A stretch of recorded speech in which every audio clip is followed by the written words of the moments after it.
richness, the diversity, and the often surprising nature living with the land. Okay. Our journey begins as dramatic and sudden changes are sweeping over the land. The approaching storm may seem violent and destructive to us, but to nature, it's a new beginning in the cycle of life. There's rain up there, thunder, I feel the breeze.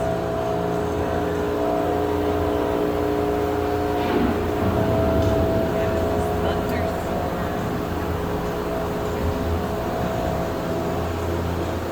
Those trees up there. It's kind of like you were on the island. The other lake.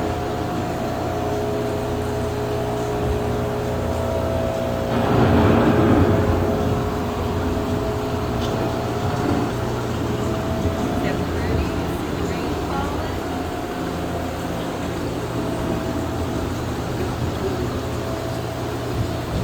Beneath the surface of the land, roots trap water from the flowing mud, extracting precious nutrients and minerals. These elements, when combined with sunlight, create the diverse living systems of our planet.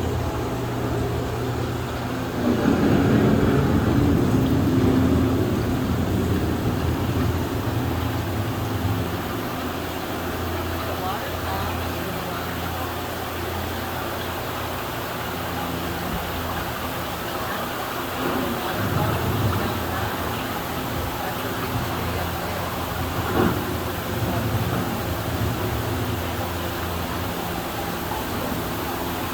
One of those living systems is the rainforest, home to the most amazing concentration of life on our planet. These dense and beautiful forests cover only a tiny portion of the Earth's surface, but they contain more than half of its plant and animal species. Rainforests are also extremely rich in productive living systems, providing us with oxygen, food, medicines, and other elements essential to our lives.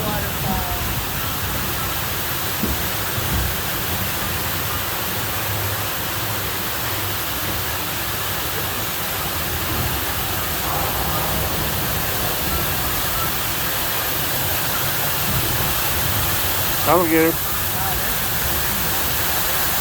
Monkey. Bird. Parrot. More crocodiles. Oh, the bird. Yep.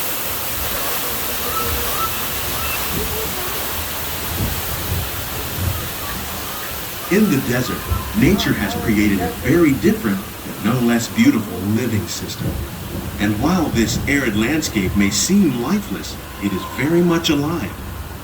The plants and animals that have learned to survive in these harsh conditions make use of what little water they can find and avoid the scorching rays of the relentless sun. That's the desert.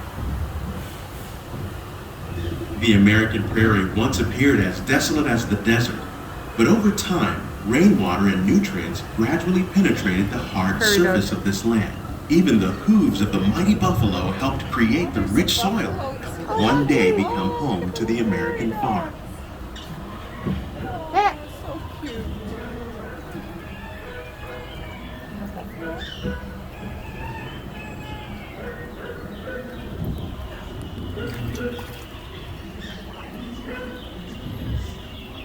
And a chicken.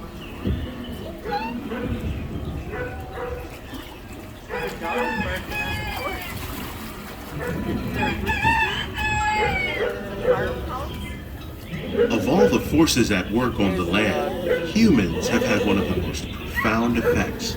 The need to produce food for a growing world led to the enormous use and sometimes overuse of the land. In our search for more efficient ways to grow food, we often fail to realize the impact of our methods. Saw a cow. The dust bowl. The dust bowl. Yep. Today, we're learning to live with the land, discovering better ways to grow food that will assure both human and environmental well-being.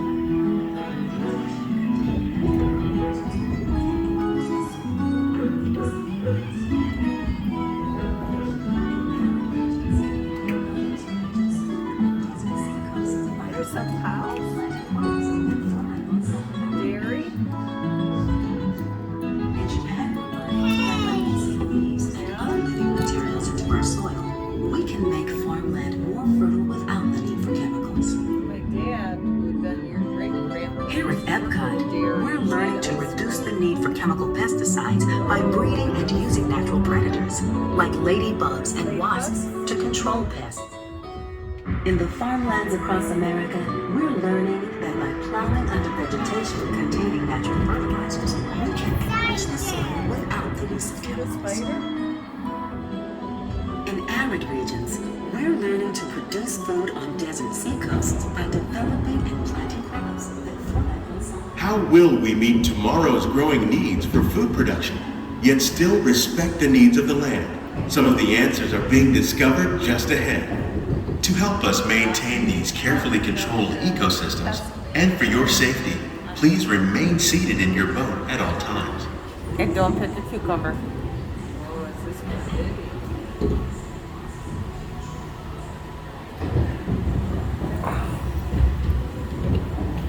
Like your boat? Me too. Welcome to our living laboratory, where scientists from Epcot and the U.S. Department of Agriculture are exploring innovative ways to produce bountiful harvests now and into the future.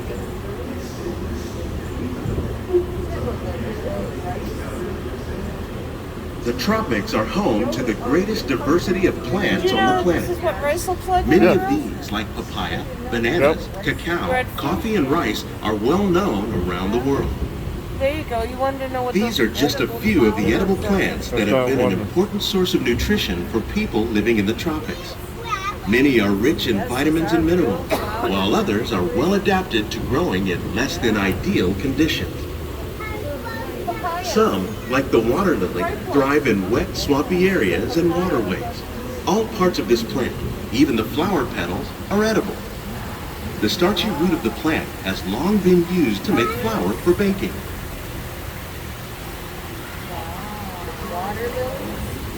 One day, many of these lesser-known tropical plants may be as important as the bananas growing on both sides of the boat.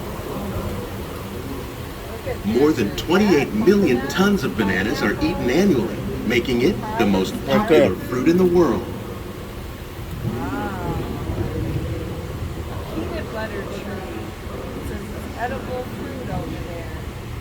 It's a pumpkin. Yep. Wow. Tapioca. Chocolate. Source of tapioca. I always wanted to love tapioca. Bananas? What bananas? Bananas grow. Weird. You see the bananas up there? They grow like upside down. To us, we think that's upside down. Well, they're big bananas. They're not right there. When we mention farming, you probably don't think of fish. But fish farming, or aquaculture, accounts for nearly half of all the seafood consumed globally. Tilapia, bass, and catfish, like the ones you see here, are 3 of the more popular crops raised by fish farmers. The sustainable system we're using here recycles the water in the tanks. As a result, we're able to save millions of gallons each year. Our small fish farm produces nearly 5,000 pounds of fish each year to serve in restaurants around Walt Disney World. It's a size of Innovations like Uh-huh. this can play an important role in our efforts to produce bountiful harvests and still protect natural resources.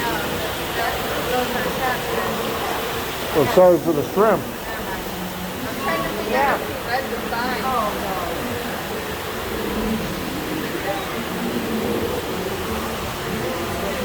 Huge.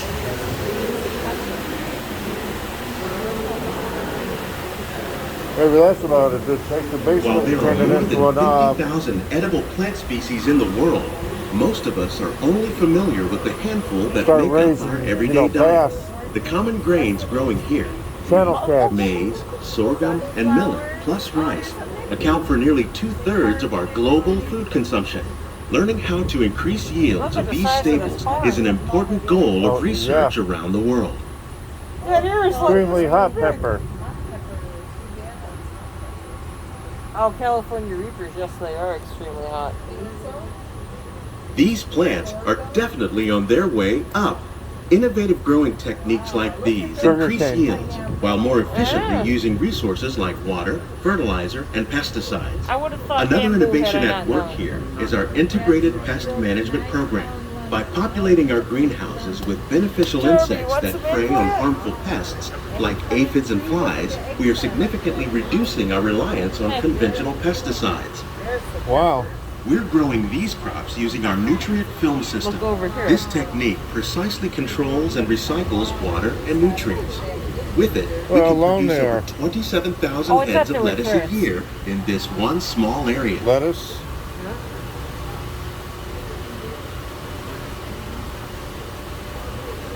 All kinds of lettuce. More eggplant.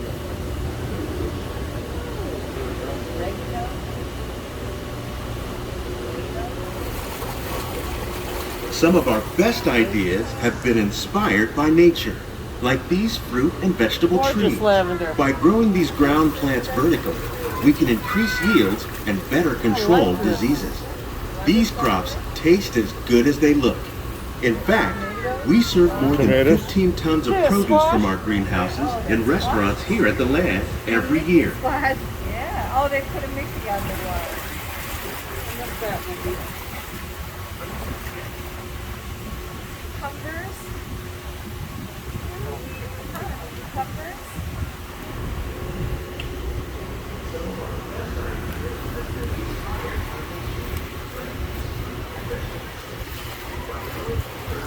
Look at these flowers. The Wow. future of agriculture may include innovative ideas like this vertical growing system. Plants grown in this way use a fraction of the space required by traditional growing methods. That saves water and increases production. The aquaponics system on your left combines hydroponics with aquaculture. The fish provide a natural source of fertilizer for the plants, and the plants help keep the water clean for the fish. It's another great way to produce more while using less. Right there. In our lab, Epcot scientists are working with the U.S. Department of Agriculture on a number of innovative projects.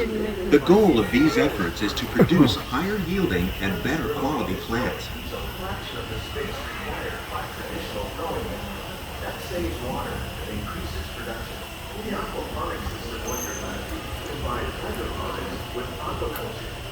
Pretty. I like these Grandma likes it. violets. Yeah. If that's what they are.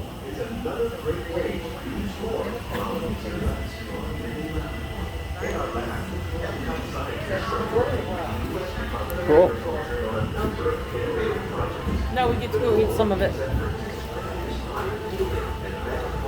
These greenhouses represent just a fraction of the work being done worldwide to produce bountiful harvests for our growing population. Scientists, farmers, and even backyard gardeners are doing their part to improve the quantity and quality of foods that we all rely upon. Together, we can continue to find more ways to increase food production and protect our precious natural environment. Only then will we truly be living with the land.